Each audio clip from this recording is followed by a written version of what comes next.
বন্ধুরা, সম্পূর্ণ পর্ব দেখতে চ্যানেলটি সাবস্ক্রাইব করুন এবং কোথা থেকে দেখছেন তা কমেন্টে বলুন। এবার কুসুমকে সরাসরি মণ্ডপ থেকেই পুলিশের হাতে তুলে দিলেন রেগে আগুন হওয়া ইন্দ্রাণী গাঙ্গুলি। তিনি কর্কশ গলায় চিৎকার করে বললেন, একজন সামান্য কাজের মেয়ে হয়ে তোর এত বড় স্পর্ধা কি করে হয় যে তুই এই বাড়ির মালিক আমার আদরের ছেলে আয়ুষ্মানকে এভাবে ছল চাতুরি করে বিয়ে করিস?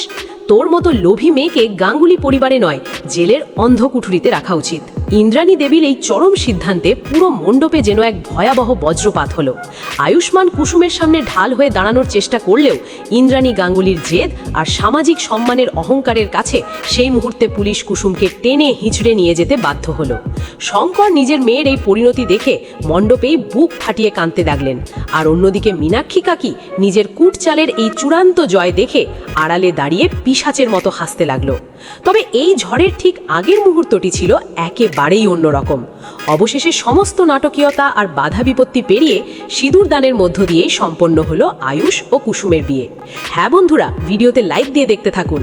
যে মুহূর্তে কিনা সমস্ত রীতিনীতি মেনে এক পর্যায়ে 7 পাক ঘোরা শেষ হওয়া মাত্র যখন কিনা পুরোহিত মশাই গম্ভীর গলায় বলে থাকেন, এবার সিঁদুর দানের মধ্য দিয়ে আপনারা আপনাদের শুভ বিবাহ সম্পন্ন করুন, ঠিক তার পরেই মুহূর্তে আয়ুষ যখন কিনা সেই বহু কাঙ্ক্ষিত পরম সময়ের অপেক্ষা করতে থাকে এবং অবশেষে অত্যন্ত আবেগঘন মনে আয়ুষ যখন কিনা কুসুমের সিঁথিতে লাল সিঁদুর পরিয়ে দেয়, ঠিক সেই মুহূর্তে দূর থেকে ঈশান এবং অনুশ্রী একে অপরকে জড়িয়ে ধরে আনন্দে আত্মহারা হয়ে পড়ে। তাদের মনে হয় যেন দীর্ঘ এক যুদ্ধের পর তারা জয়ী হয়েছে।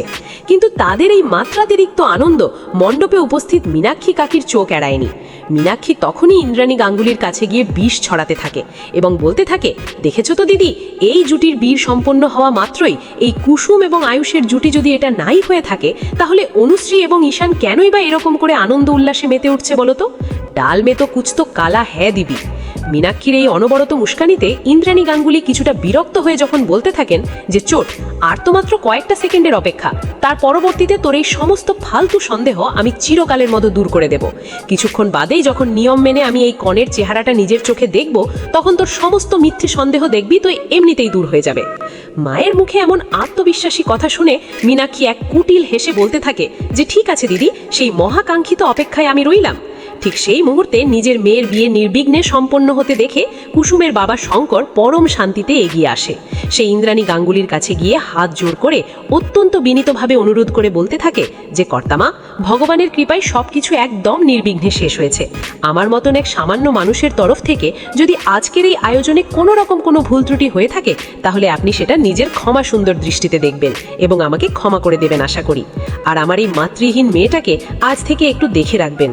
আমি খুব ভালো করে জানি যে আপনার মতন দয়াময়ীর বাড়িতে আমার মেয়ের কোনো রকম কোনো অযত্ন বা অসম্মান আপনি অন্তত হতে দেবেন না। কিন্তু তার সত্ত্বেও আপনি তো খুব ভালো করে জানেন কর্তামা, মা মরা এই মেয়েটা চিরকাল আপনাকে নিজের ঈশ্বর ভেবে এসেছে।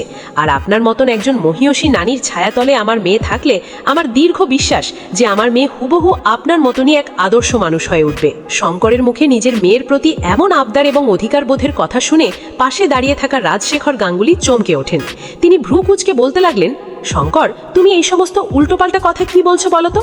তুমি তো এমনভাবে কথা বলছো যেন তুমি তোমার মেয়েকে আমাদের বাড়ির ছেলেদের কারুর হাতে তুলে দিয়েছো। হ্যাঁ, আমি মানছি কুসুম আমাদের বাড়ির মেয়ের মতোই, কিন্তু তার মানে এই নয় যে কুসুমকে তুমি আমাদের হাতে আজ দান করেছো আর একদম আমাদের বাড়ির বউ বানিয়ে দিয়েছো যে এখন ওর জীবনের সমস্ত যত্ন ও দায়িত্ব আমাদের করতে হবে। তোমার কথা শুনে তো তেমনই মনে হচ্ছে শঙ্কর। রাজশেখর বাবুর এই প্রশ্নে শঙ্কর কিছুটা অবাক হয়ে সহজ সরল মনে বলতে থাকে যে, আর কি কর্তা বাবু, কুসুম তো এখন সম্পূর্ণরূপে আপনাদেরই হয়ে গেল। তার কারণ বুঝুন না কেন, ও তো এখন এই গাঙ্গুলি বাড়ির বড় বউ বলে কথা। শঙ্করের মুখ থেকে এই বড় বউ শব্দটা বেরোয়া মাত্রই মণ্ডপে যেন একটা নীরব বিস্ফোরণ হলো।